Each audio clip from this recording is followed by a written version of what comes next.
Hello, Spanky. Kamusta? Good evening, Sir Anton. Parang ano, Hello! hello. Alam mo yung theme song na yan, kailangan na ng lyrics yan. Oh. Dahil napapasayaw ka na eh, baka mag-tiktak ka na bigla. Oo nga eh. Oh, Konti na lang. alam mo naman nangyayari sa TikTok.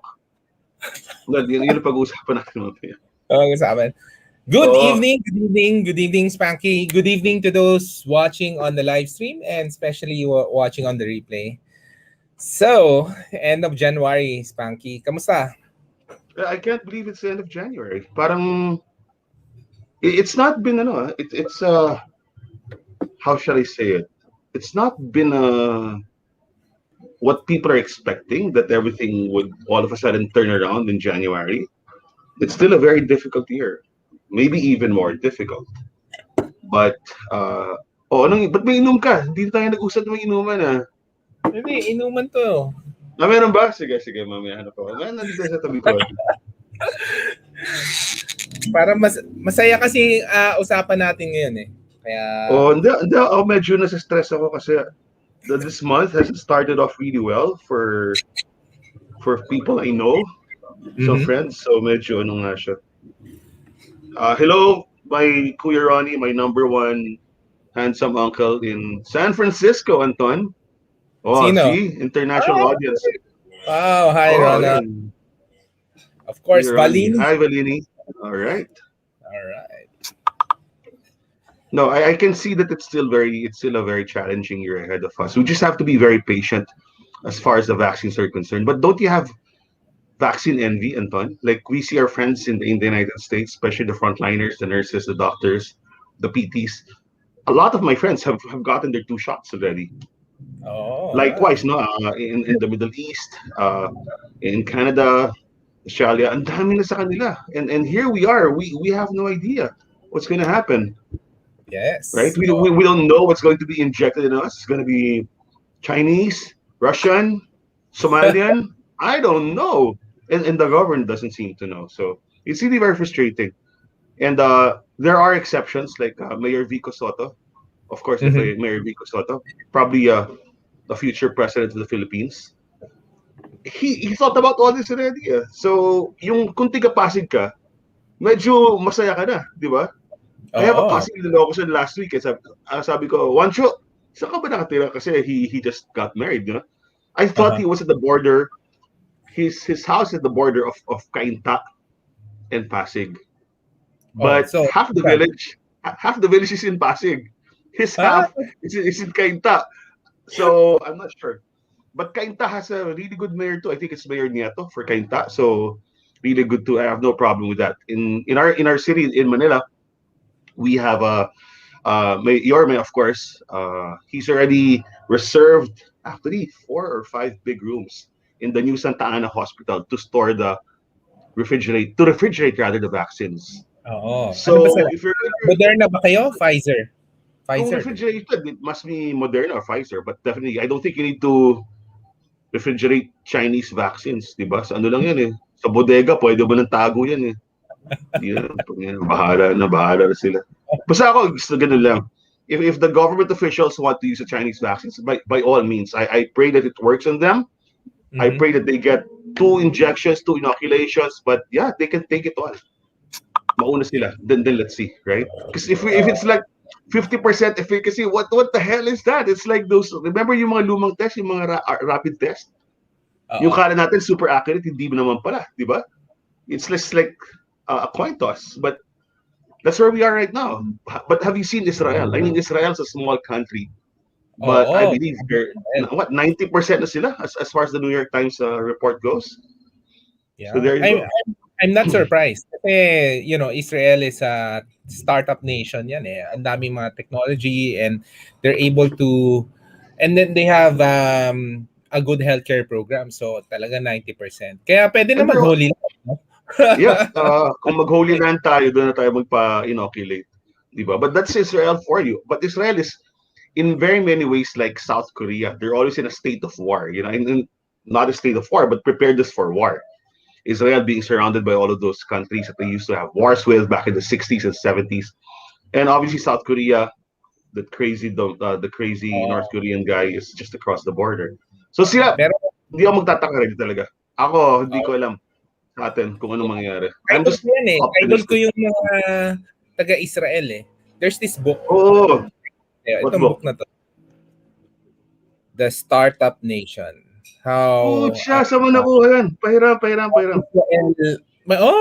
Maganda to. Paano nila ginawa yung desert na nagkaroon ng garden, ng forest, ganyan.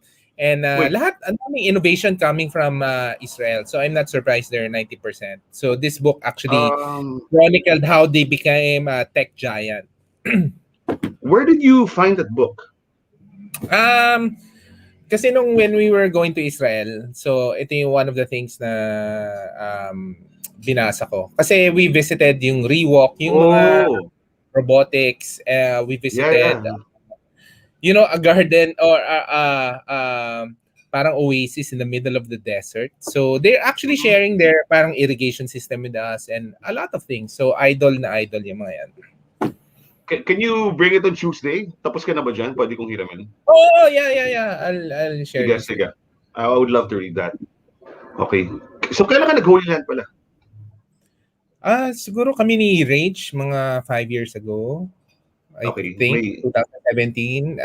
And then, in fact, actually this year, mm, plan namin sa parents namin because it's their 50th wedding anniversary. Happy okay. anniversary, mom and dad, Happy momsy and anniversary. pop. Mm. Um, the plan was to go to Holy Land, but obviously, wala na yung plano na yon. So, but I think all our parents, di ba, na Well, the only one thing in their bucket list was to go to Holy Land, di ba? Especially my mom. And I'm Mhm. sure all the moms out there, di ba? Yun ang number one on their bucket list. And I do hope though na mangyari pa yon even in a post-COVID world, no? It will, but you just gotta tell your mom and tell your dad and total you're with them. So, keep them healthy, keep them strong. Oo. Pero Di ba? And I'm syempre, sure we can travel again. oo, yon. And all right, kamusta ang January mo? Talking ikaw naman. I'm surprised it's over. I'm surprised. No, January is promising kasi maraming kailangan gawin. So, we were going to hit February running. So there's been a lot. I'm very blessed, fortunate that there's a lot of projects and things that we have to do. But again, the concern is still there because you have to balance what you want to do with what's happening out there. So the primary consideration is still staying safe, wearing Oo. your masks and everything. We're working very, very hard with the restaurant industry to get people back in. Admittedly, it's been a slow month for restaurants for two reasons. One, January really is a slow and almost a dead month for people because they spent all their money during the holidays, correct? And then Yes. at the start of the year, lumabas pa yung balita ng string galing sa UK. Oo, And yes. then there have been a minimal rise in transmissions the past 2 weeks, and this is probably due to all the infections caused, super spreaders caused by all the illicit reunions that that violate the IATF regulations that occurred during the holidays. Tapos meron pa yung sa Quiapo, di ba? We also what happened in Quiapo, yung Nazareno. So we expect it, but we're not seeing any major increase or decrease in the availability of ako yung metric ko kasi I always say this, di ba? Dito ko yung availability ng ICU beds, COVID wards, respirators. Those are the three things that I look at. If Mhm. they dip below a certain level, like what happened in August, when Makati Med, the big three, Makati Med, St. Luke's, and Medical City had to close, that's that was the driver for the IATF and the government to bring us back to another ECQ. But if things go as they are, but the people are very safe and keep on observing protocols, I see no reason why we can't slowly bring down the numbers again. Yeah, Cebu nga is rising daw. We have some friends in Cebu. It's Mm, rising in Cebu because of the holidays. And but at least, 'di ba, based on your friends, from the mm. news from the ground, ano bang latest? Ano pa rin, no? The hospitals They're okay. are They're okay. okay. Yeah. St. Luke's in particular, they pulled down one of their tents for COVID last year. I think now they're getting ready again to just in case. It's not happening, but in case there will be a spike, they have to be ready. So they're all ready. So all our medical professionals or frontliners, our hospitals are all ready for this. So ang sinasabi lang natin sa mga tao, dapat ready din kayo, di ba? So wag na kayo magpa-ospital kahit ready sila. So behave. Oo nga. Wala naman iba eh. You just have to wear your mask, social distance, wash your hands, and wear that freaking shield. Which Oo. for me works. Sanay na ako. Bumili nga ako ng bagong hengde, 10 pesos. Yeah. All right. We'll say hi to Kit. Hi, Kit from Dubai. Wow. See? Hi, kids. So we're very international today. I love it. Di ba? Hello. Hello. Ganun pala tayo ngayon. Rodrigo Ang Escobar. Hello. Ah, So, hello! how Hello for me kayo sa naman, it was Rodrigo crazy. Escobar. Uh, Ikaw, Great. kamusta ka? January started really slow, no? Kasi nga everybody don't have any more money, and I guess Hmm. but there's renewed hope, no? There's a lot of planning going on. Yeah, Um, I'm some of optimistic. our some of our home-based friends have had a really good December, 'di ba? Mhm. But January, alam mo ba, parang napansin ko parang ang daming mga yun nga, maraming mga controversies actually happening. But this week, because we do a lot of global investing, no, it was crazy in Yeah. the US. This GameStop and AMC, and What is a hot investment right now if you're in the market? investment. So, um, actually, the discussion, ang nangyari ganito. Kasi, Hmm. I'll try to explain as simply as possible lang. So, merong GameStop. Yung GameStop is Hmm. parang the Philippines, ano ba yan? Para kasi yung parang yung mga computer shop, ganyan, na Okay. nationwide in the Okay. US. And na-outdated na siya kasi 'di ba nag-online na lahat, ganyan. And it was actually very nostalgic. Yung AMC naman is parang mga their cinemas. This is different from Mhm. the AMC Entertainment, no. This is the cinemas, wala na nagsi-cinema, 'di ba? Their stock price is mga $4 or $5 na $1. And then Okay. most of the hedge funds, which are the big, brokers in the US who manage a lot of equity funding, sinashort nila. Ibig sabihin, kung let's say $5 yung pumunta ng $10, ang ginagawa ng hedge fund, sinashort nila, meaning they'll sell it at $10 kahit wala sa kanilang stock, expecting na they'll buy it at $5. Mm. Okay? Kasi in-expect nilang bumaba, no, to short. And ang ginawa ng mga taga-Reddit to the Wall Street bets, kasi nangyari na democratize yung global investing. It's not anymore controlled by the big hedge funds.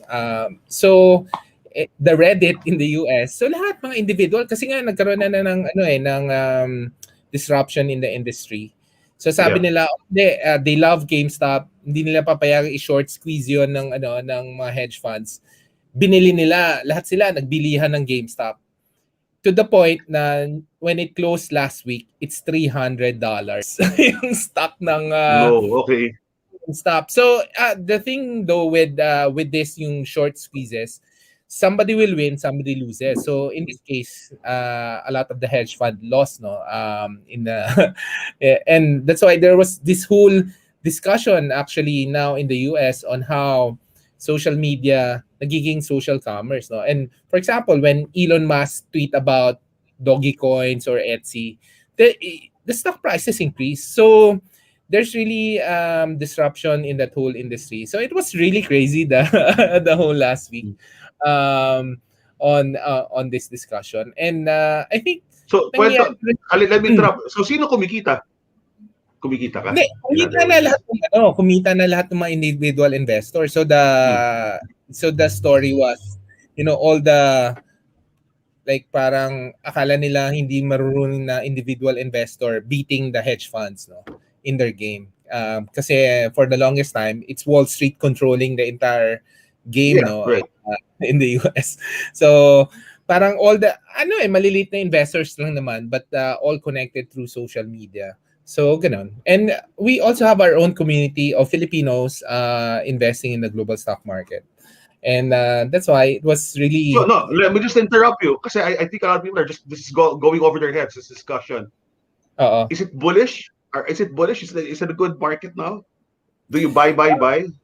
No, I'm Okay. just saying kasi maraming hindi na sinasabi mo ngayon, di ba? Oo, I know. Yeah. So Mm. it's of course it's still bullish kasi nga there's Mm. a stimulus in the US. At the same time, the vaccines are about to get rolled out. We're going into a lot of this climate change. The US just signed a climate change accord.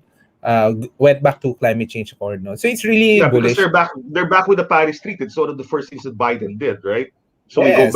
we go back, we joined the World Health Organization once again. All the silly things that old orange face got them out of, right? So in the very first week, ang mga unang executive order ni Joe Biden is just to, hey, we got to get back. We got to be part of the world again. Oo, We can't yes. be isolationist. We can't be imbeciles in the eyes of the world. We can't be clowns anymore, right? Yes. So there's this Mm. period even here naman in the Philippines na COVID is still raging. You haven't vaccinated everybody else. So you can see the horizon, no? When everybody's vaccinated, we'll be able to finally, at least more or less control COVID. But we're in this space, this January until June. But in the Philippines, maybe until the end of the year. Na you're in a crazy situation. So, ganun yung nangyari. But of course, Wall Street does not like that the small individual investors are beating them. So that's why there's actually a lot of parang intervention happening. Kaya, yeah, it's history in the making. First time it happened, no? So, Alam mo, dapat ton next time mag-show tayo, i-explain mo to step by step. oo nga, next time. Oh, Actually, it can't. circumstances, It's difficult. parang data Oh. blitz, tama. Parang data blitz na Mm. marami yung GameStop. With kailangan meron ka mga graph, diagram, Gantt chart, 'di ba? Pero iba yung Tapos activity. explain mo yung ano, at least I always tell you because people are gonna be interested. You gotta explain Bitcoin. What is Bitcoin, Oo. right? Why is there mining in Bitcoin? Or all of Oo. these things. Because and it has to be explained in the very basic layman's terms because it's really hard to understand if you have no basis or Oo. even if you have basis, right? Because it's a digital currency. What's Yes, oo. backing up digital currency is not based on prices of gold, which It's not, most of the it's not, currencies over centuries have been based on. So you have to oo. explain this. Not now, Yeah. not now. Not now, oo. So Mm, anyway, that was how January was. mm. So it's getting crazy. But at the same time, because nga ang nangyayari dito is you have a lot of ito mga Gen Z yung mga nag-iinvest in the US. Gen Z pare, mga younger generation. And you can really see because of the pandemic, everybody's online, even the younger ones are online. So nagkakaroon ng power talaga the the people who are online, no? The individual small people, but when you bind them together, it's very powerful. And in fact, ang nangyayari nga is there's this discussion whether influencers or user-generated content, no? Kasi a lot of the brands in the US use user-generated content, meaning ordinary people, just posting, and dumadami kasi lahat sila. And actually, that leads to our Let me ask you. So what are your pros and cons about that? If you're saying that, so matama ba yun o mali? Hindi. So the pros, like for example, on the GameStop example, what actually happened, the pros would saying, now, for the longest years, a lot of the financial institutions are teaching a lot of people in the US or around the world na, getting into the global investing will build you long-term wealth. Pero nahirapan sila ituro. But now, because of this GameStop issue, all the ordinary people were asking, oh, ano ba yung, what's happening with the stock market? Can we invest? So there's actually a lot of interest on what's happening. There's that ordinary people, even if you're in the Philippines, you can actually participate in the global markets, not only in the US but in the markets in Hong Kong, Australia, etc. So that's on the one side. On the other hand, though, uh, there's a lot of disruption happening. So in this case, the power of Wall Street over the global stock market is being disrupted. Like in any, the incumbents, kumbaga, di ba, are being disrupted. So it won't be smooth sailing. It would be actually a fight talaga. So it'll No, be I rough. understand. So what's happening is there are shifts everywhere. There are shifts in media. There's shifts in Oo. technology. So everything's being disrupted. And what you're talking about now is there's shifts in global investing, and it's really Yeah. going to be different. But a lot of this, just to summarize it for our listeners, is so much of that's happening right now is pretty much predicated on what's happening on social media. So that's Exactly. good and that's bad, which Mm-mm. is the topic right today. Para lang because people are listening here.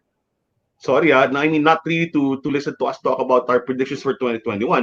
They want to find out about the hot issue today, 'di Oo, ba? yeah. And for us, it's a very personal issue to us kasi tayo, matagal na tayo sa blogging sa social media. And then, okay, for the benefit of those people, the title of this episode is it a prank or is it a crime? And I think many of them have already seen that video from TikTok that has become viral. Oo. Look, let me just say, I don't want to mention the name of those two idiots, okay? Those two imbeciles, those two irresponsible fucks, okay, who posted that. Punyeta kayo. But if you want to see the video, you can go to my page right now, Spanky Enriquez, and it's there somewhere there. And that's Do you been the want to? issue that's been dominating. Yeah, no, they just go. I don't want. I don't want people to follow them. Oo, yes. Para Okay. silang for me, para silang serial killer, di ba? Pag yung mga in CNN, what Anderson Cooper does is if there's a serial killer, they don't even want to mention the names. They Oo. don't want to give them more. Alam mo, gusto ng mga to, they want notoriety, they want popularity, they want hits, they want to go viral. If I mention their name, I'm just helping those idiots out. Diba? So they want, punta sila sa page ko. Let's not even show the video. You can find the video on my page, right?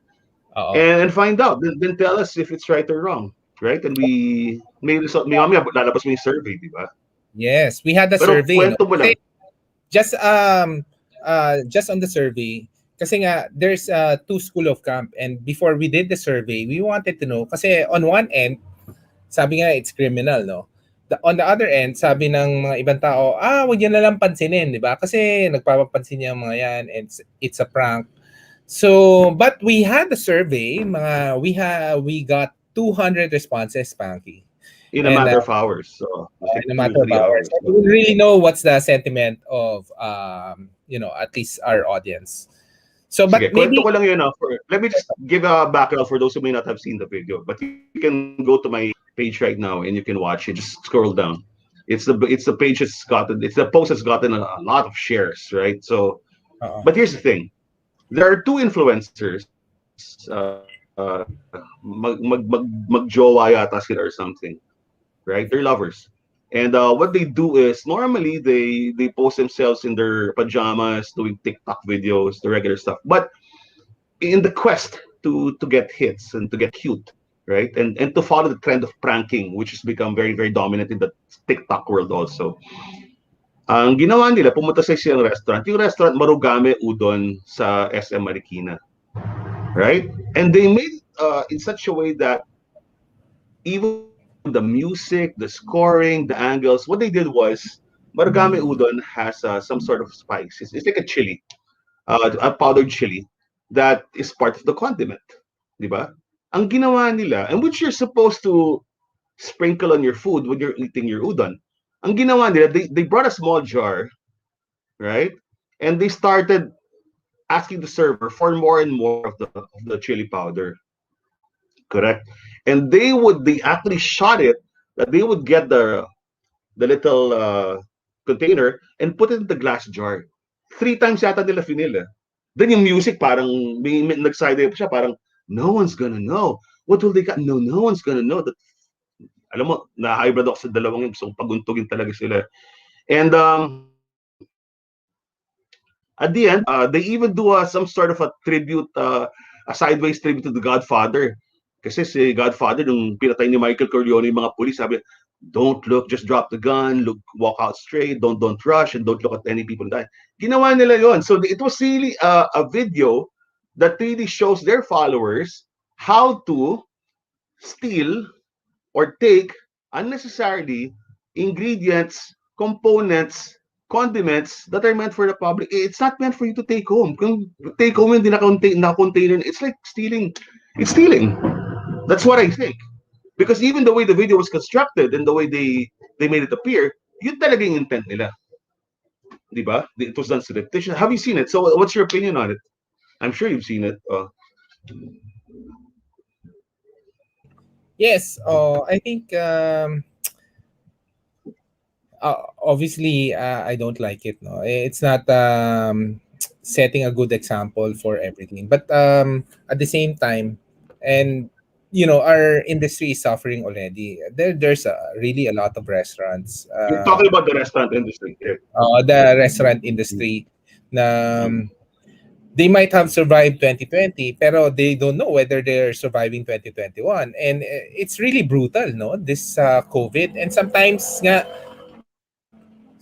sometimes going into 2021 parang nung nag-New Year akala mo normal na, and then you realize hindi, it's getting harder. What's harder actually about 2021 is this is the time when you feel talaga the financial implication, no? Kasi ang daming mga utang, etc. Maraming kailangang bayaran. Some of the suppliers are hindi pa nababayaran.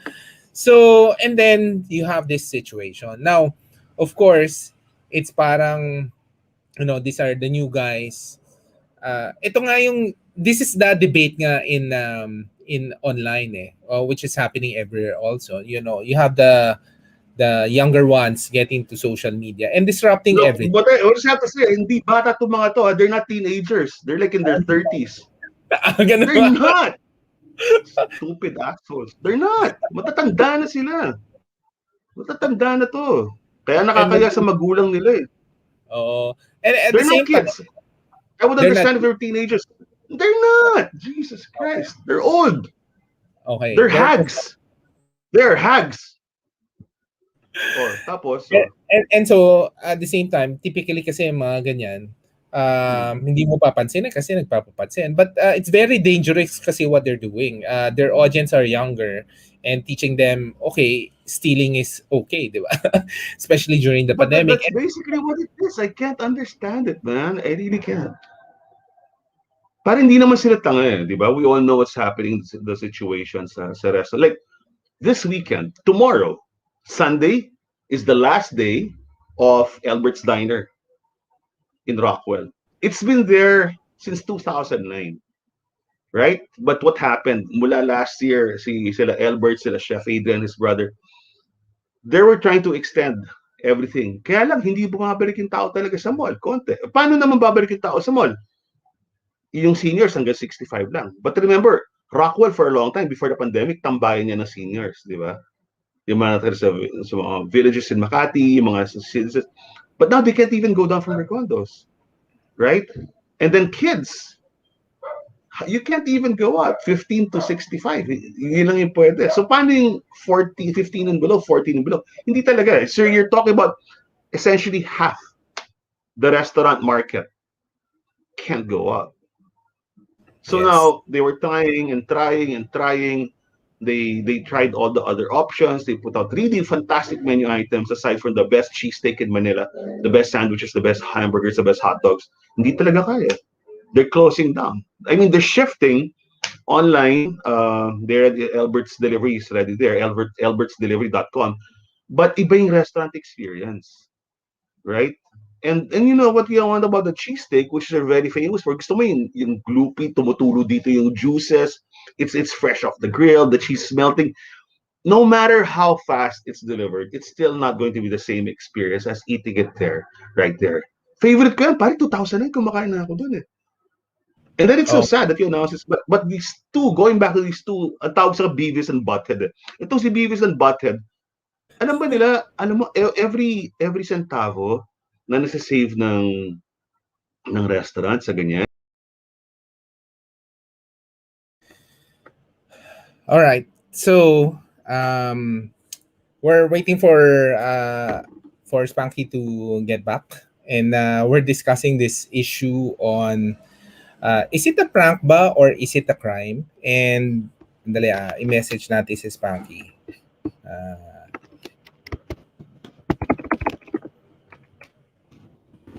okay. So maybe you can join our discussion. We'll put your comments here. But Who dropped out? Did I drop out? Did you drop out? Ako yung yeah, nag-drop out? ikaw nag-drop out. Ah, okay. So let me preface na. And I'll be the devil's advocate also in this conversation. Oh yeah, Kasi please. So, yeah.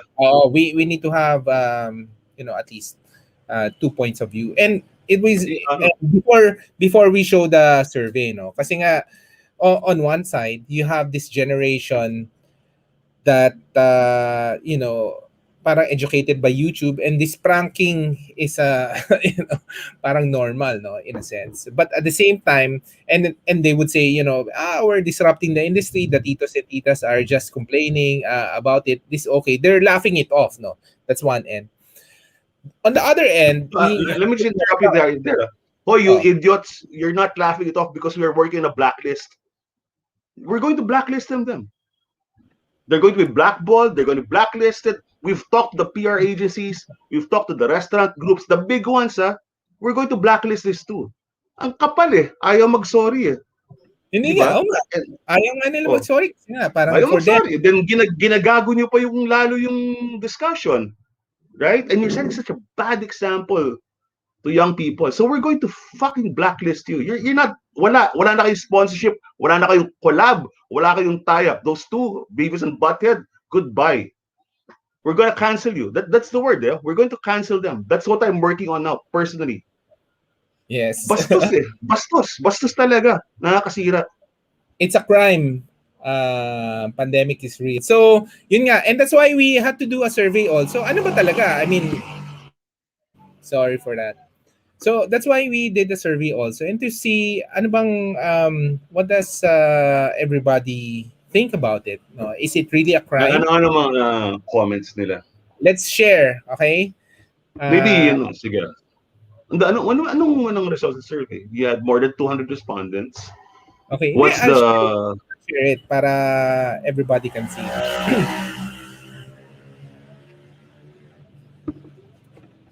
Parang may Formula 1 sa bahay mo. Oo nga Umaharurot yung mga Oo, tricycle. maharurot sila. Nasa Laguna kami, proudly Laguna. Pero hindi ko alam anong vaccine plan ng Laguna. Anyway, so I'll share the survey results. No? And it's very interesting. And we'll pick up the comments of people. No, can you see it? Can you Yeah. see this? Okay.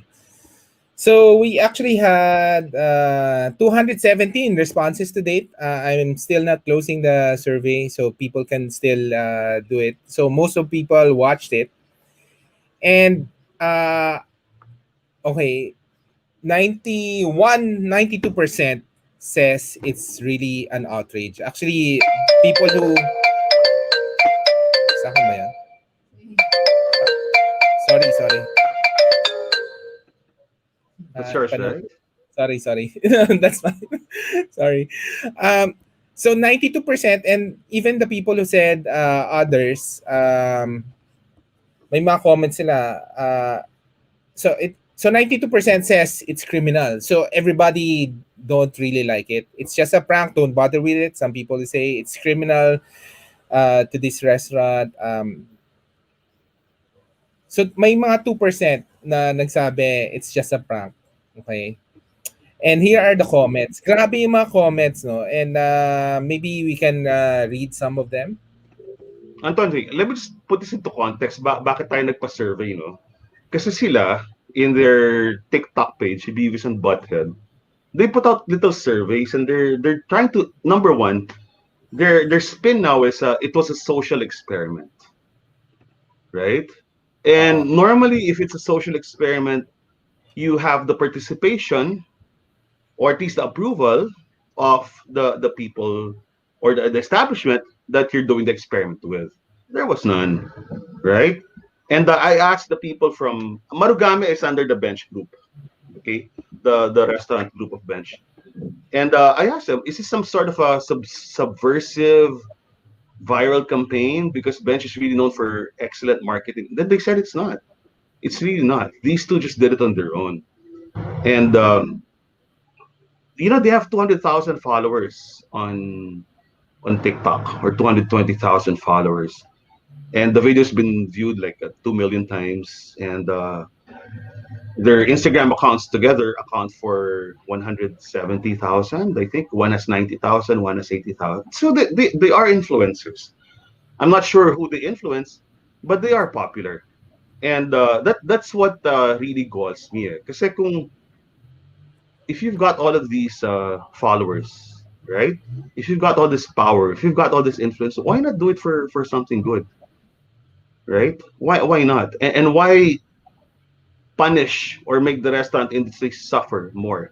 You know why? Because this will not stop with Marugame Udon in Marikina. Gaya-gaya yung mga TikTok eh. 'Di ba? And they're justifying it. And you know what they're saying?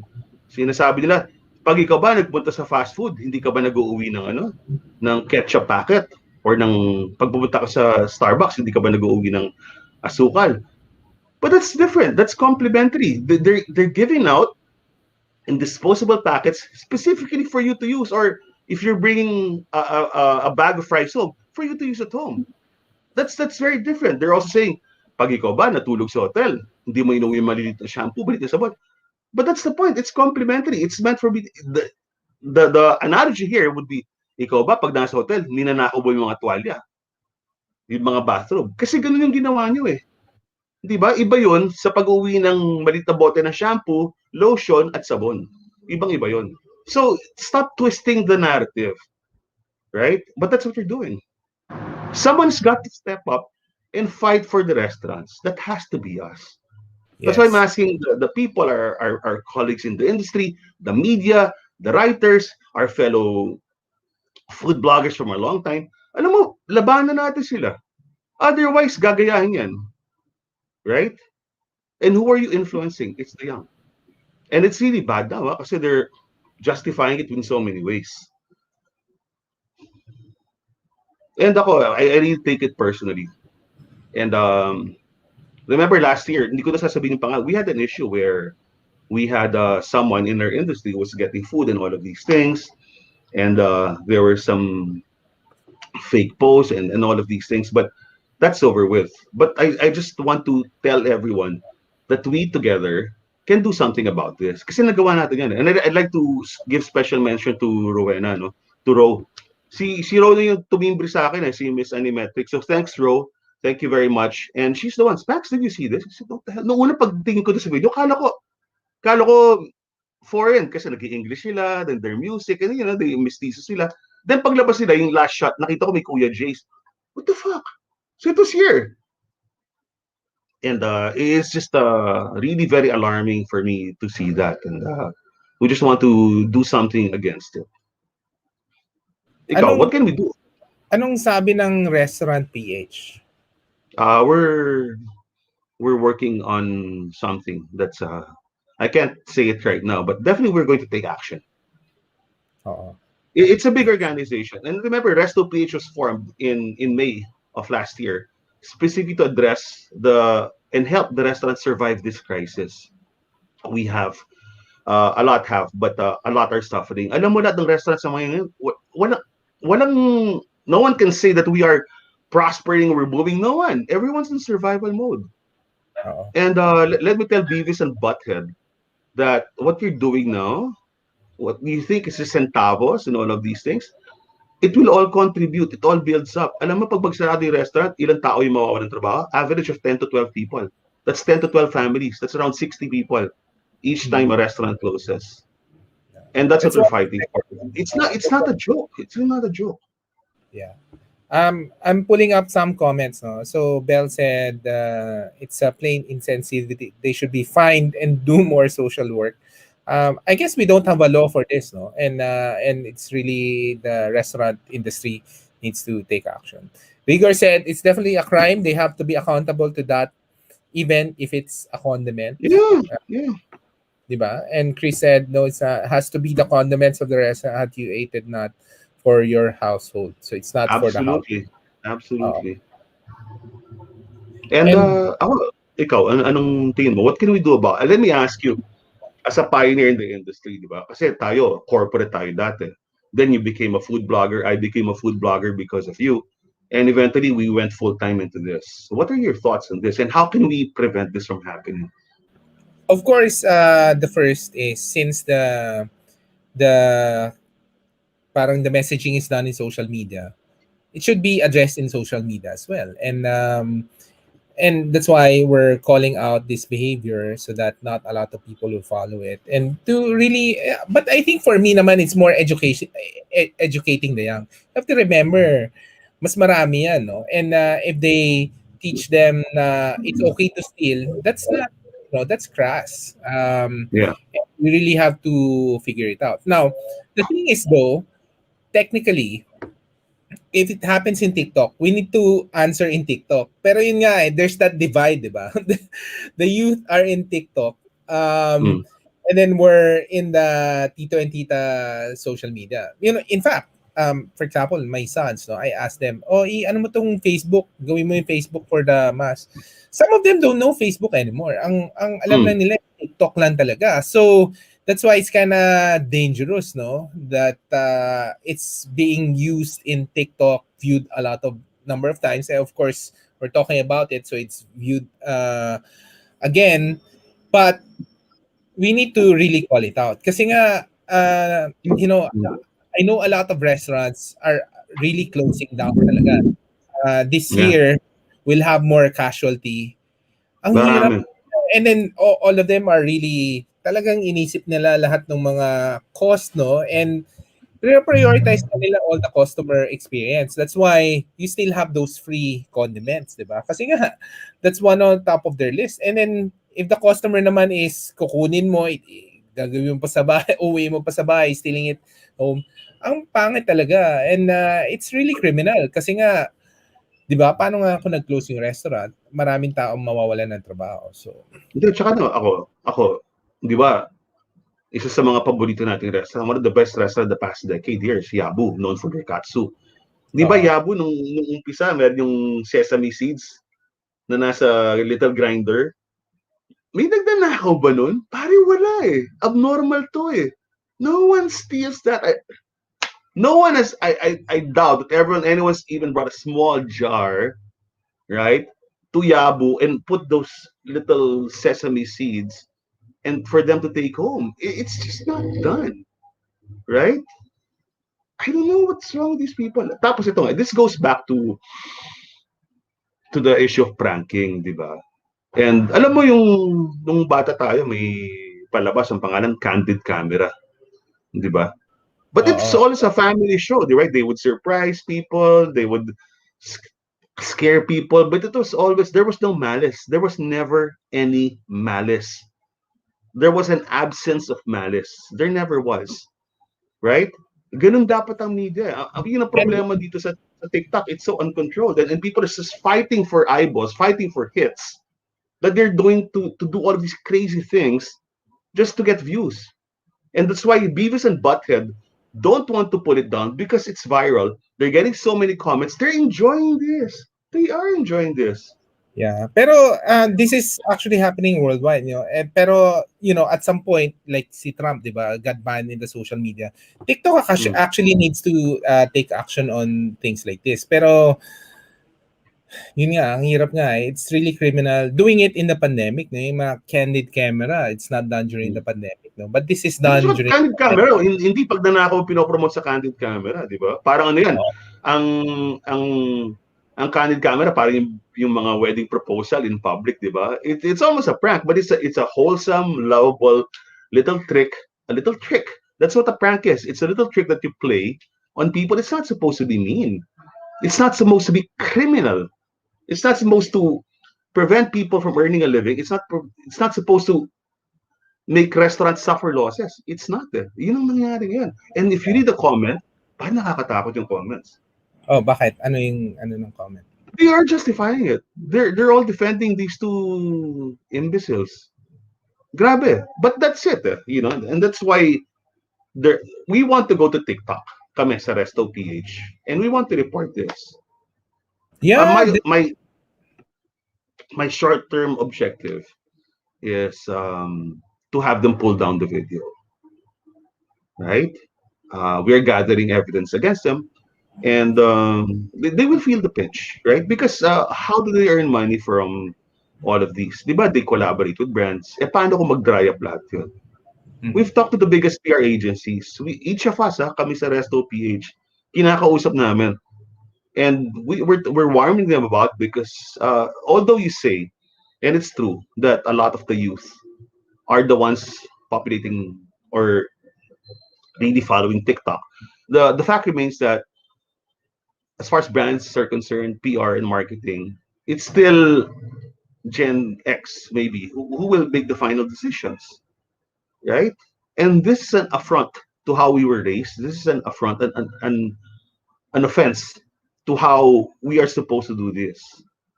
So that's what we're doing. We want to make sure that they're stopped because not only because of this one particular act, but because of the influence that they have on everyone. And it's just a snowball effect. Everyone's saying, "Oh, okay yan, okay yan." So maniniwala yung mga bata. Sino bang impressionable? Yung mga bata. Sino ba nang influence? Yung mga bata. Sinong gagaya sa kanila? Mga bata. That's why for me it's really dangerous, and that's why it must be put down. It must be stopped.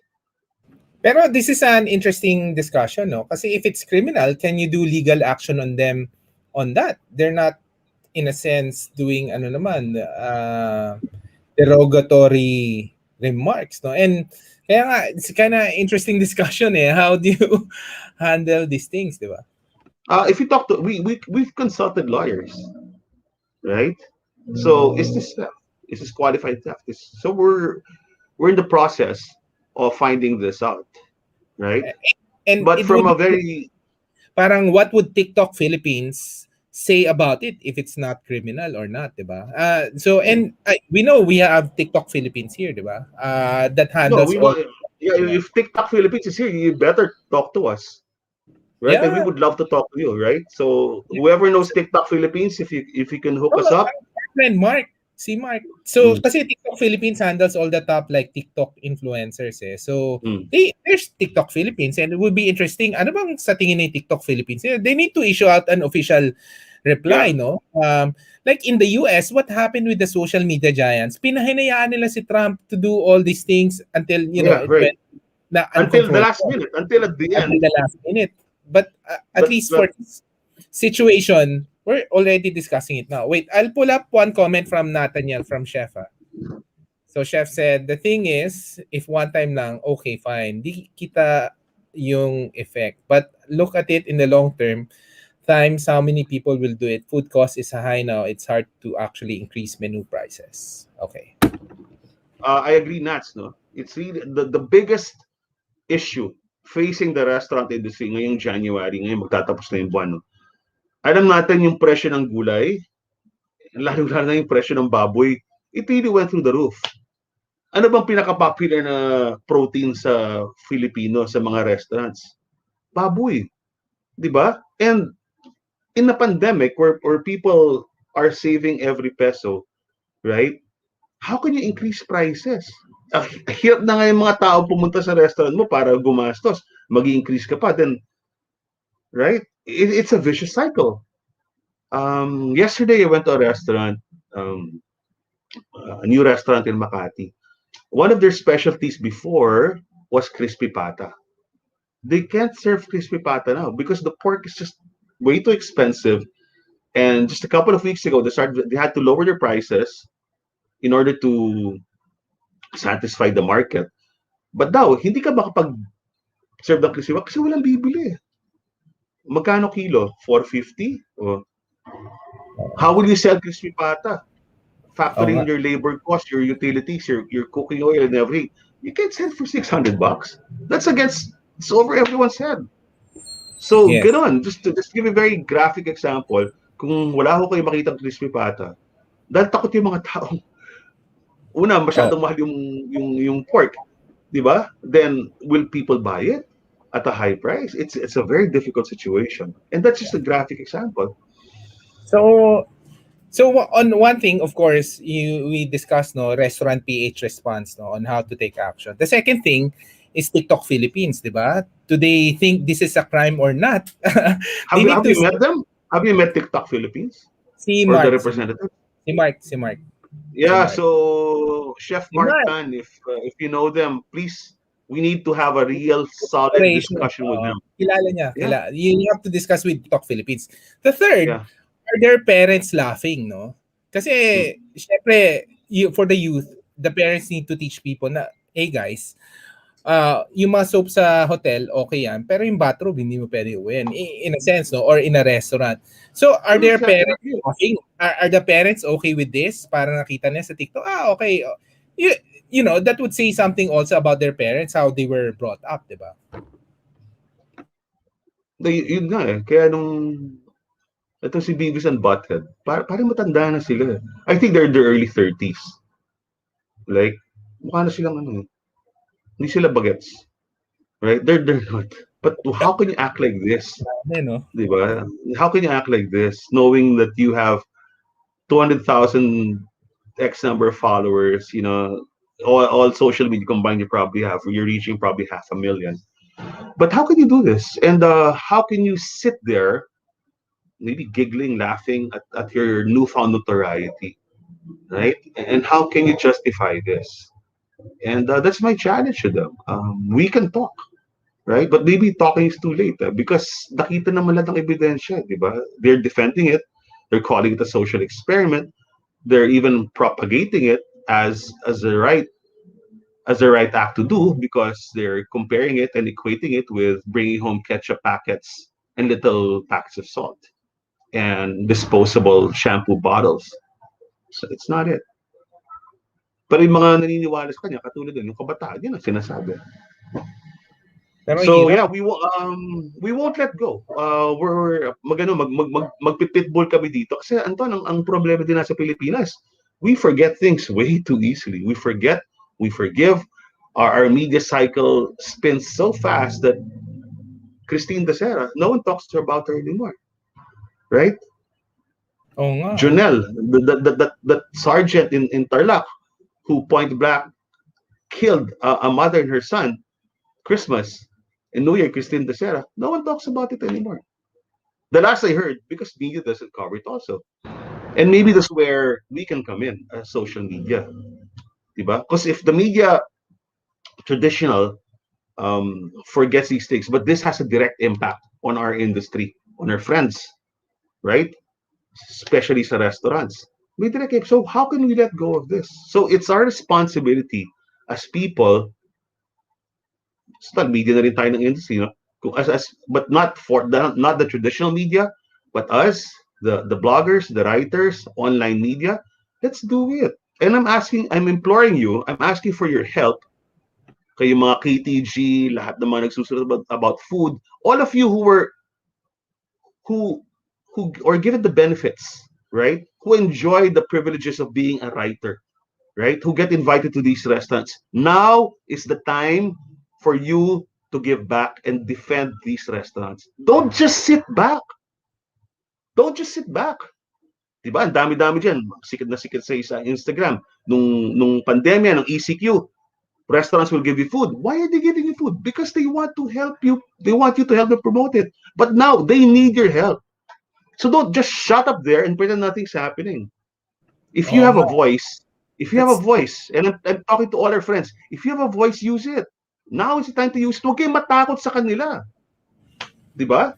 Because if Oo. these restaurants close, what the hell are you gonna write about?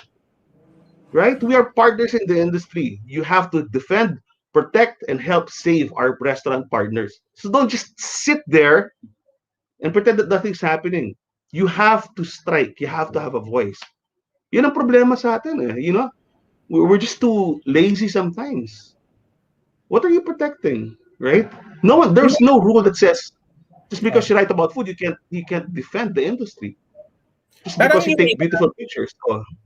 Oh, parang yung iba naman sabi nila wag pansinin nga eh. But I hindi. think this Hmm. is not the time to do it, no? Na wag pansinin. Kasi nga, like even Bell suggested here, really, we have to bring TikTok here kasi this is not a situation na they can just say, wala lang yan, nagrereklamo lang yung iba, pero a lot of people are happy. They're capitalizing on Yeah. criminal offense, di ba? That's Yeah. not right for TikTok. And that's what the other platforms learned in the US na if they don't take action on this criminal kasi yung capital takeover nagsimula lang namin sa mga maliliit na Social media. comment, 'di ba? Maliliit na comment lang. And for this situation, we know that the TikTok generation will vote the next president next year. And if Correct. it's okay for Correct. them to have criminal activities, anong mangyayari sa Pilipinas? They'll vote the another corrupt president or hindi naman corrupt president, corrupt officials, no? And that's Because not it's okay. Because it's okay. oo, parang it's okay kasi marami namang gumagawa, parang gano'n. Hmm. So that Or tahimik naman yung iba. That's oo. why silence for me is compliance. Eh. Pag Ako tahimik ka, oh, actually, I guess you guys would do the Restaurant PH TikTok Philippines. Ako, I'll appeal to the parents. Kasi the parents yeah. has a lot of say on how they're brought up. They have a lot of say to take it down, na this is criminal and this is stealing. So, actually, if the parents won't react to this, ewan ko na rin, di ba? Ano namang mangyari sa Pilipinas if the parents would just tolerate this, no, in the name of social media experiment or pranking? Oh, ganun. Let me just reiterate, and I'll say this again. I'll post about this tomorrow, the coming days. Everyone who has friends, who are friends, right? Who are partners of the restaurant industry, the food industry, the home bakers, lahat yan, kailangan tayo magsama-sama. Kasi if you're just gonna keep quiet, people will just forget about this and people will think that it's okay. If it's okay with you writers, if it's okay with you influencers, if it's okay with you Instagrammers, look, our Instagrammer friends, some of them have 50,000, 100,000 followers. That's a lot. Why don't you use your voice now to really help save our industry? Right? And I'm challenging you guys. You know who you are. You're all my friends. But you can't just sit back here.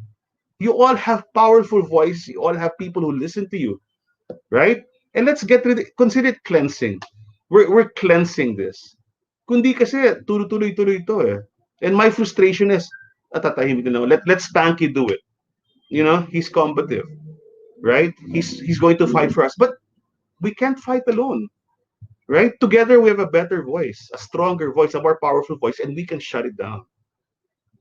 Kundi parang ano to? Parang virus to, Anton, literally. It's just going to spread. This is the start. This is the Exactly. Wuhan, China of the whatever those Beavis and Butthead things and this Parang pranking in restaurants. Oh, moral degradation of the youth, 'di ba? I mean, diyan yeah. nagsisimula. So that's why we need to call out and hopefully address it. But may tanong ako sa Spanks. Can Hmm. the restaurant association implement the blacklist? Kasi that I'm sure that hasn't been done before, no? Yes. Okay. Yes, we can. Actually, we've started. Okay. So may We've started. that's good. I mean, at least no, kasi nga we cannot allow in a sense no all this mga ganitong criminal activities to happen. Alam mo, Anton, I'll confess. Medyo, ang Pinoy kasi medyo puso mamundan, di ba? Alam mo kung nag-sorry sila kagad. Tapos they pulled down the video. But remember, ang dami ng screenshots that this is not the first time. Ginawa nila to sa Landers, August of 2020, I believe. And they had a similar video, but this time they were stealing pickle relish. Pucha, hindi naman kayo mukhang dukha. You can afford to go to Landers. You go inside, take 10 steps into the market, and you can buy a big bottle of pickle relish. No, but for hits, for virality, for so-called fun, right? They actually brought, ganun din. Nagdala sila small jar, they just, wala naman tumitingin sa ito because it's trust system nga di ba? And they just took home the pickle relish.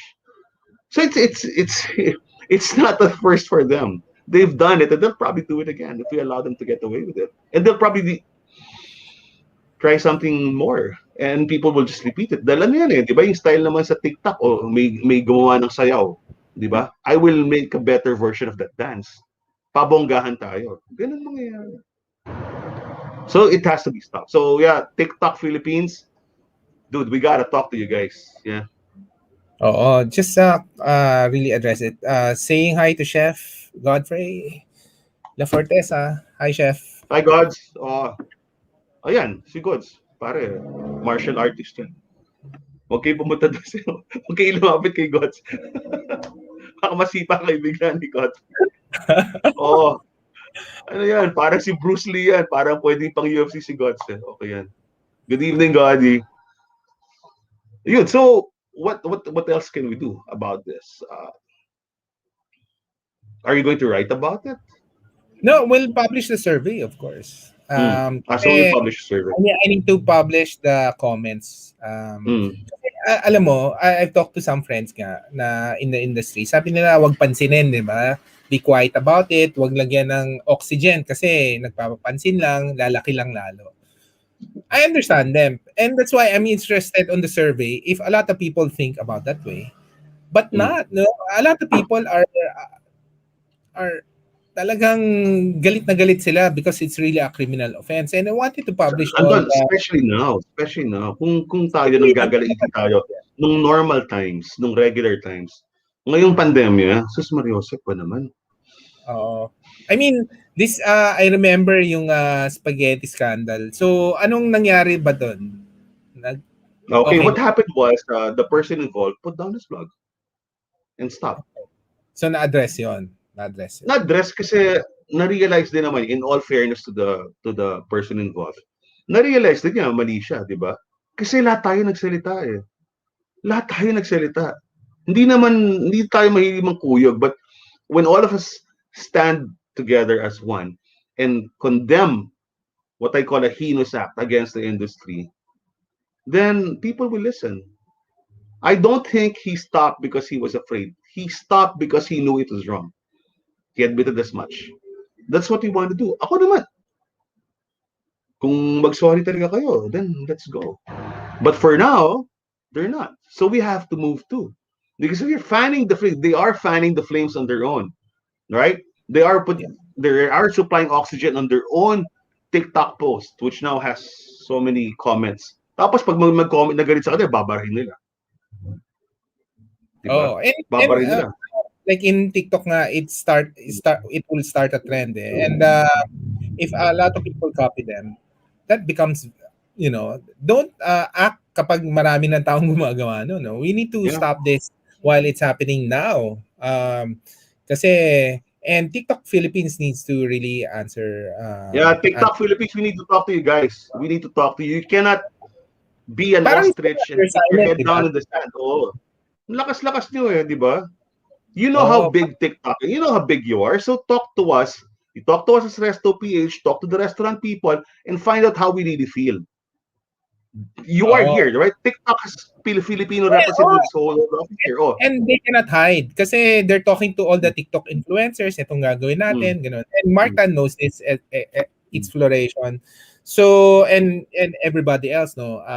Exploration, sino ba? Sila Discovery Manila. What do they think about it? Kasi it's very important. They have really strong TikTok influence. Okay lang ba sa kanila? Di ba? You cannot be silent on issues like this. Wait, so who among our friends aside from Mark is on TikTok? Discovery Manila has a good following also. So Okay. those are two. I mean, those are the big, no, at least in the industry. Discovery Manila, calling out to them, and Exploration. Mm. What is their point of view on this? Kasi the Yeah. real way to attack this is if it happened in TikTok, you have to address it in TikTok, diba? It just so Yeah, of happened course. that PH does not have a strong TikTok following. We don't have strong TikTok following, and the only ones listening to us are probably the parents. That's why that's the appeal, no, to the parents. The But whole Antoine, let me correct you. The whole restaurant industry is very very much involved in this right now. So not talagang seryoso. agree an apology would have been enough, but saying it was a social experiment instead of an issuing an apology is just arrogance. Correct. It's sheer arrogance. It's for me, it's unbelievable. So yeah, let me address this to and make an appeal personally to Lucky and to Mark. You are two of the most influential people I know. You two provide some of the best content online about food and lifestyle out there, and now cooking. We implore you to join us in this endeavor, right? We need you here, right? We need you to say something. You're so big in TikTok. So let's get your voices here. Mark, Lucky, Discovery Manila, and also Inspirations. Guys, we need to talk. All the food bloggers out there, all the popular Meron pa daw Instagrammers, si guys, you have to talk about this too. Fortune, Malt Baker also. Okay, Ito. I'll call out ano. That's sa Sai Inyares. O Sai, come on. Kasi ang masisira din industriya eh. Lahat tayo tatamaan nito eh. Lahat tayo mababasura, di ba? Lahat tayo sasabihin ng mga PR, ganyan kayo. Right? Yes. It's And really something very, very serious. So, I'm writing down all of these names. ano? Yung mga ating kaibigan talaga, you really Oo, have to I help us. mean, Yeah. I think of course we have to give them time to react to this, but at the same time, they cannot be silent. You know, it's either they support the social media experiment or they admit Mm. it. But I there's agree. there's no keeping quiet about it. No? Yeah, that's really where we are right now. You cannot keep quiet about this. And ako, for me, we are undergoing a seismic change in our country right now, no. So ako, yun ang repercussions nito eh. If these some people would call this minor, I don't call it minor. But if these little things that you consider to be little are okay with you, this builds up eh. 'Di ba? So yung ganitong bagay, tapos you're setting an example, tahimik ka lang, anong sinasabi mo nga sa followers mo, sa kabataan? Okay lang ba yan? Right? But this year, we'll be leading up to our elections in 2022.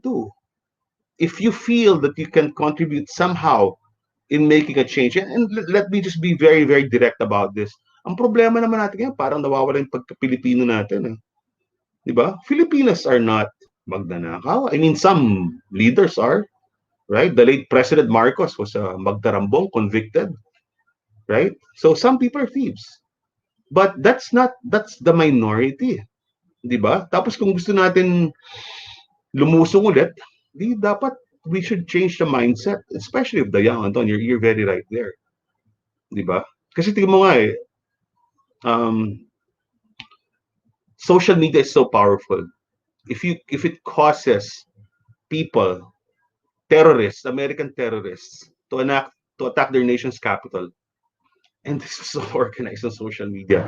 Social media is a powerful tool. It can be used as a tool for great damage, right?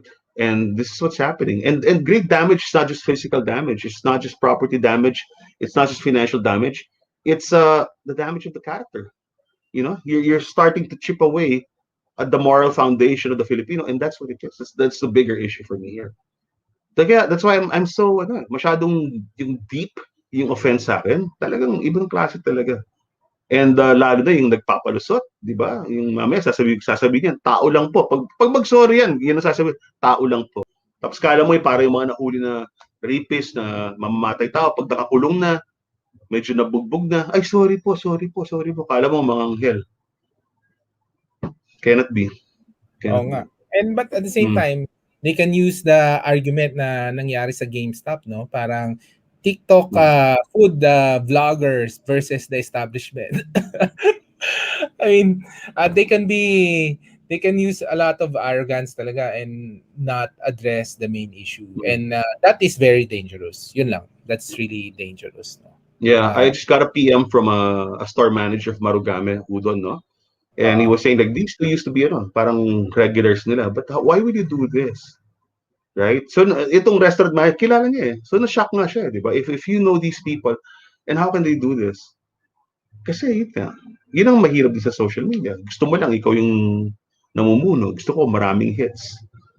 In so many ways, it's almost like you're prostituting yourself, right? These are not things you normally would do. But you're not doing it for the money, you're doing it for the hits. And that can't be right. so anong official title na official name nito? TikTok Marugami scandal or TikTok TikTok only? scandal. TikTok. Oh, Is this the first TikTok scandal ba? I believe so. Unless you Mm. count bad dancing and bad lip syncing, right? But that's it. Yeah, I would call it. Yeah, it's really the first TikTok scandal, and I'm really hopeful that it will be the last of this kind. I think this is just starting, no? All this scandal on social media, and it's because it's really happening everywhere, and that's a question nga eh. How do you address it? Yeah, ang galing nga yung sa US with the GameStop, yung nagkaroon ng issue na yun. Everybody was reacting to it, no? And then you Maybe get you can just to give people the background. What happened in GameStop? Maybe people don't know. hindi, yun nga, yung Yeah. sa stock market na $5 lang yun, ginawang $300. And then there are some people who are for the, the little ones in social media. And there are other ones who are for the hedge funds, no, for Wall Street. I mean, the establishment. Kasi ganun yung nangyari. Parang, because the establishment are being disrupted, kaya sila nagre-react, no? Parang ganun yung war, no? War. So parang in this case also, yung mga matatagal na sa food industry, parang bakit sila nagre-react? We're just starting lang on this one. We wanted to do it Mm. as social experiment, di ba?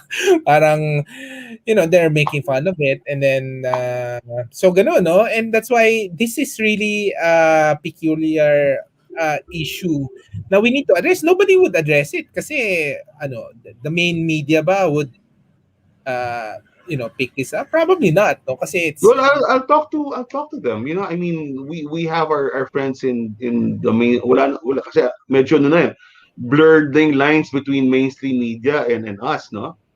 So, oo. but Pero you've CNN, got like Rappler, you've CNN, got Rappler, Philippines, they, you've got or CNN, other. right? So we can talk to them. We can talk to Sophia Hontiveros. We can talk to Stella. Okay, I'm sorry, not Stella. Yeah, Stella Arnaldo from Rappler. We can talk to Troy for Metro Style. But this has to be aired out. Kasi sino ba naman ang magsasuffer talaga, di ba? Sino makikinabang dito? But it is an issue.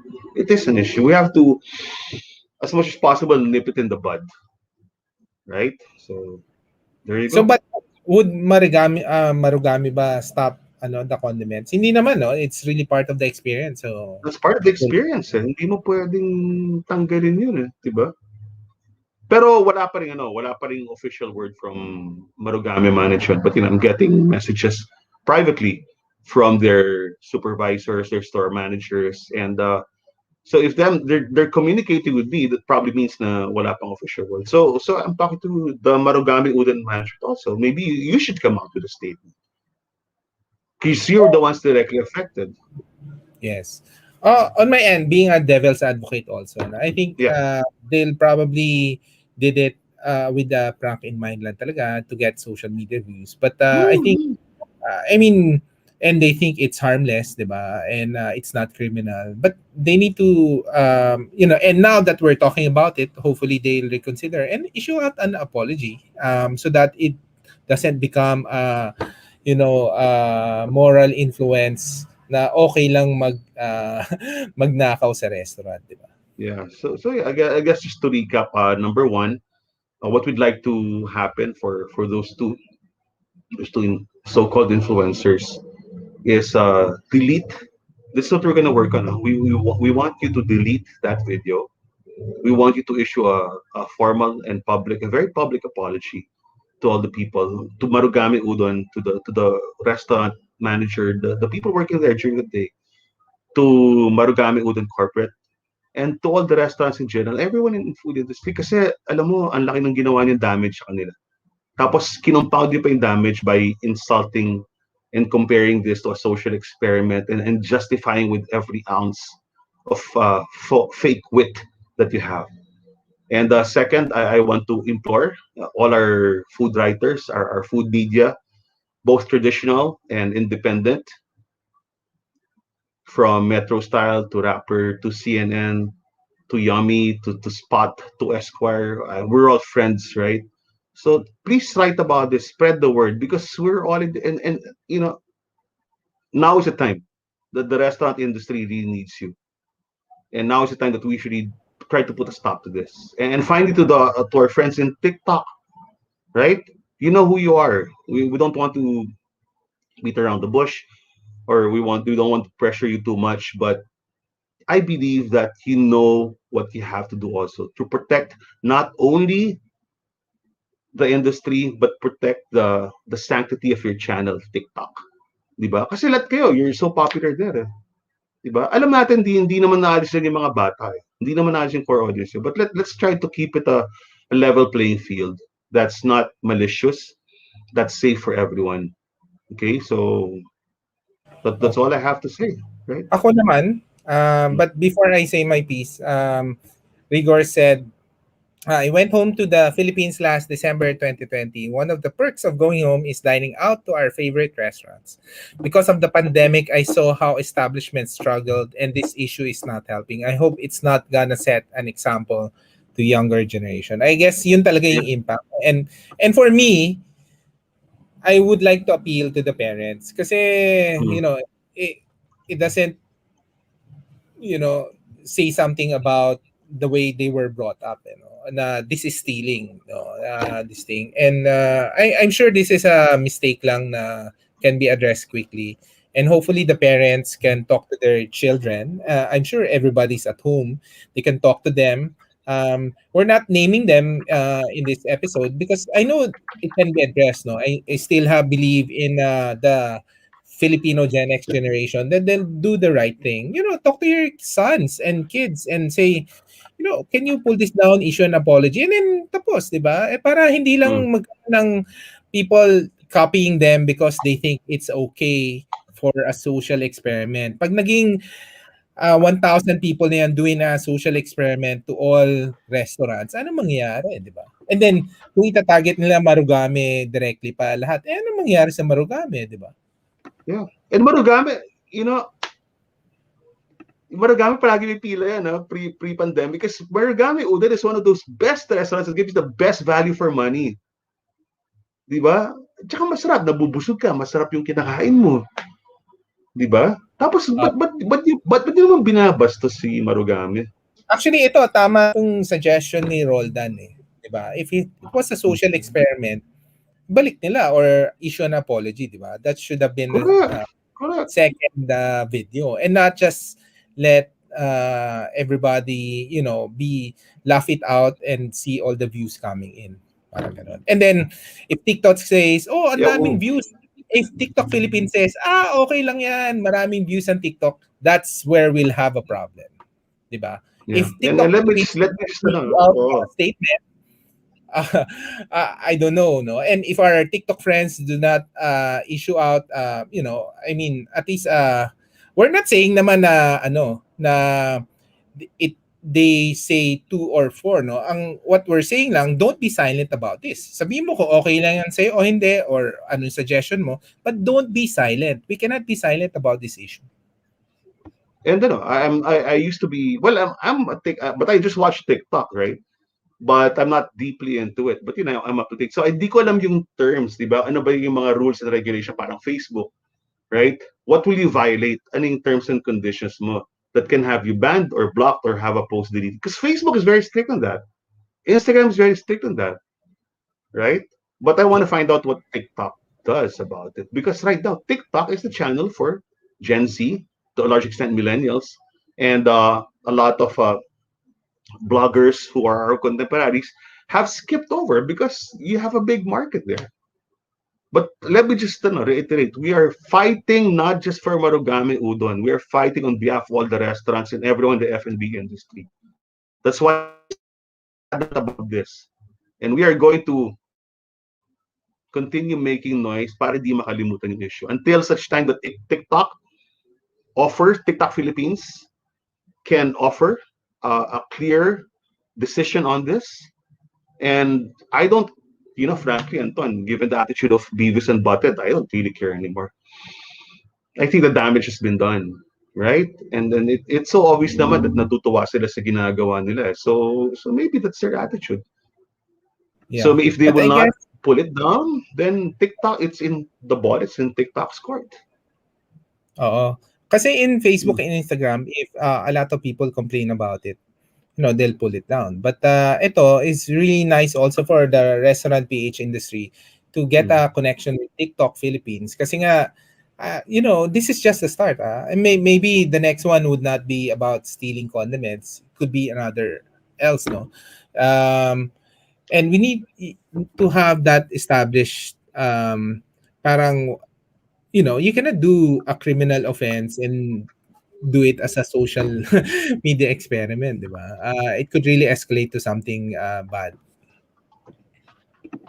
Sige, Okay, yun. So, ito nga, maybe, oh, yes. Ano pang we have last? to continue this. Hindi, ako lang, I just, let's continue this. It can't stop. So next week when we talk again, let's give updates on what's happening. And of course, this will soon be we're going to post this as a podcast also. But we Yes, want to continue hearing the voices. And ako, yes. sasabihin ko naman talaga, kung biased yung mga nagko-comment sa TikTok dahil yun yung mga fans and followers nila, tapos kung kukontrahin mo sila doon, babarahin ka nila, which I think they're really enjoying also. Ang survey naman natin, industry people magaling sa industriya. So yeah, so it's 90%, 95%, 98% galit sa kanila. And that's our side. Yeah. Diba? So let's continue the fight. Let's continue this. Ako, tuturuan ko na dapat lahat ng parents to teach their kids, no? Not to get the Yeah, condiments. yeah. Alam mo, It's a good we're discussion not, item. siguro Anton, what you can tell parents also is, we not necessarily, I'm not really a fan of censorship naman di ba? Pero they just, but I am a fan of curating and being responsible. Di ba parang sa YouTube, ganun, di ba? I-edit mo naman sino yung sinusundan ng mga anak mo sa YouTube. Dapat ganun din siguro sa TikTok. Oo. Kasi Ito nga, parang wala naman age limit yata yung TikTok, di ba? wala. Ito nga yung comment, Mariel. Oh. I saw a TikTok about this guy using some Gyup Resto exhaust to suck up his leftovers. Prank daw. Yun nga Wow. that's why this needs to be addressed talaga, Spanky Kasi Wow. That's local, Mariel? Dito yan sa Pilipinas? hindi ko alam, baka international Oo. or something. But, Wow. kailangan i-address. So that's why that TikTok Philippines connection with the restaurant Philippines needs to be established, no? Kasi hindi pwede talagang yan. Let's say kukuha, let's say yung mga buffet ngayon, 'di ba? And they're struggling na nga and then but you can order a lot of things, no? And then gagawin mo yung ganitong example. Hindi rin talaga pwede, 'di ba? Yan, yung sinabi ni Mariel, that's very dangerous kasi parang vacuum yan. It just doesn't end up outside na parang sa chimney, di ba? It can stock up the whole vacuum system of the restaurant and can potentially cause a fire and major damage. That's what they don't know. Di ba? All for the sake of pranking, babara yan. Di ba? Ano ba yung leftover sa samgipsales? Pare, liempo, may taba, flammable. Di ba? Masusunog yan. So, guys, you just have to be more responsible, Local daw, right? local. Sabi ni Mariel, local. Yeah, So, maybe, yeah, we should really campaign against pranking, especially the restaurants. Kasi ang dami pwede may malason, pwede magkasunog, there can be oo. major damage. And first of all, if you damage a restaurant now, a lot of the restaurants, even the big, don't really have the extra cash, right? To renovate, to fix, right? Every peso goes somewhere. And alam mo, karamihan ng restaurant ngayon, kahit lugi sila, nagbubukas sila. Bakit? Para lang mabigyan ng trabaho yung kanilang mga empleyado. Ganun kaseryoso yung sitwasyon natin ngayon. Oo, So, at kung saka hindi nila naintindihan, they have to 2021 is understand that. difficult financial year for everybody. Yeah. This is a make or break year talaga eh. Whether magsusurvive o hindi. Even if they survive 2020, 2021 is brutal, I think, financially for Yeah. everybody. Let me just elaborate further in that. Kasi in 2020, I'm talking about the mall restaurants. And I'm very, very thankful for all the mall operations from SM to Ayala, Mega World, Robinsons, etc. Because they really made a lot of concessions for the restaurants. And all their tenants. Alam mo, the other biggest hit was retail. Di ba? Yung retail, tinatamaan talaga because another reason why retail was hit, people are just buying stuff from Lazada, right? So they're not going to brick and mortar stores anymore. They're not going out to the malls. And even if they do, they hardly buy there. So big hit. But now the malls cannot overextend their generosity naman. They have to start charging rent already this year. And that's one of our biggest discussions with the malls as well. We keep on asking for concessions, but we do understand that there are sales business units that have their own payables, their own loans. And so that's where we are right now. Para nagkakaipitan na. Diba? So kung hindi kayo makakatulong, huwag kayo manira. Dahil we're in a very, very dire, serious situation. But we're also, just to give an, if we survive this, we're going to be very, very strong. Right? Kasi ito na yung pinakamahirap na dadaanan ng lahat.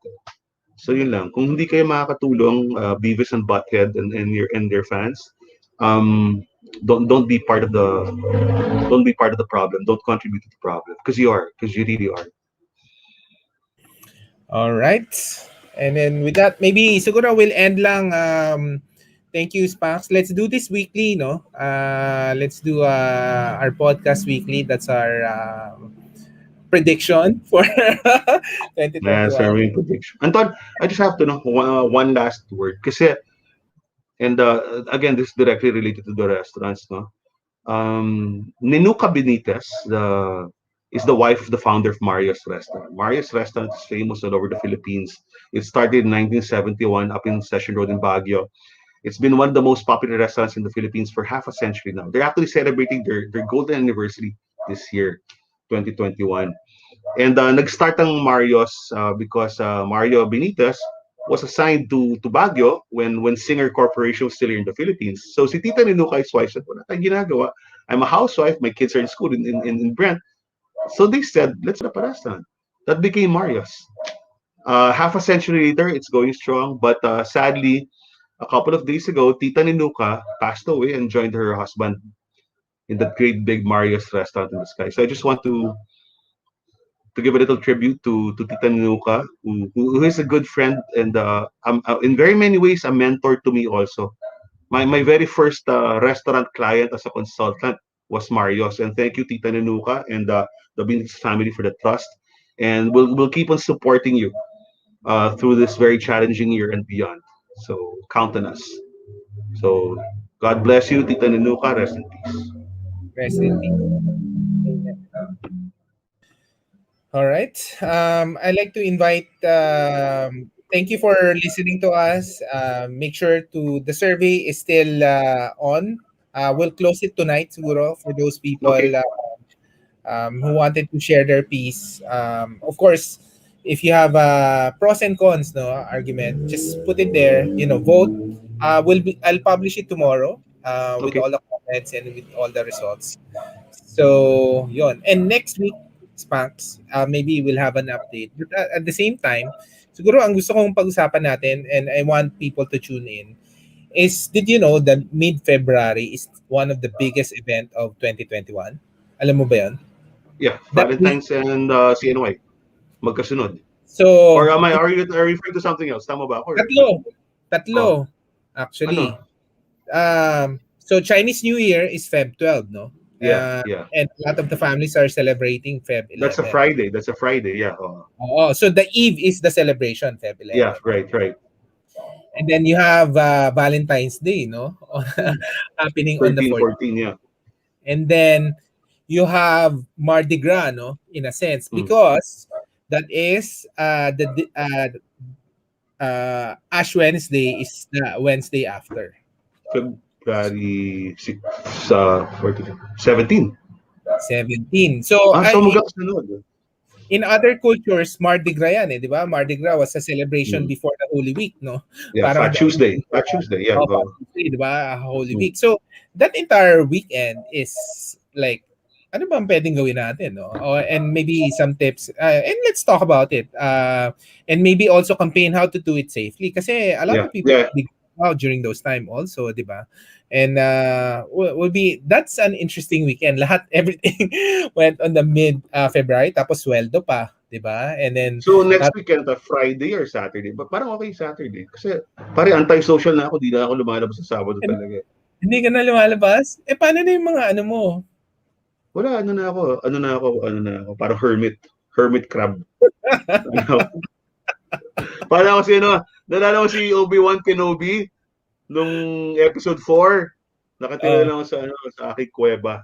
sa kuweba. Oh, yun, I was using the force. Then I just wear a robe with a hood. Oo. Yeah, All but right. Saturday is good for me. If our listeners like Saturday, and I think Saturday is good because I don't go out. I'm fresh. I can take a siesta before this, have an early dinner. So there's no pressure. But Oo. ito lang, paalala mo sa akin, kailangan pala may drinks. Lugi ako sa. Ito lang yung days ko, tubig, oh. Oh. Ano ba? Wala ka ba nito? Marami, marami, Don marami. Papa. Marami. Don Papa. Yun. Handa ko lang yung baso at yelo ko. Oh, Baset Yellow, 'di ba? Actually, ngayon ko lang nainom 'to pagkasama ka eh. So, Sige. Oh, but by the way, yeah. Anyway, see you Tuesday, brother. And thank you so much. This has been very interesting and informative. And I'm hoping that something really good will come out of this. Really, really hoping. all right. Thank you so much. Thank you guys. Thanks Okay, thanks for for listening, guys. Good night and have a blessed Sunday. all See you right. next week. Bye-bye.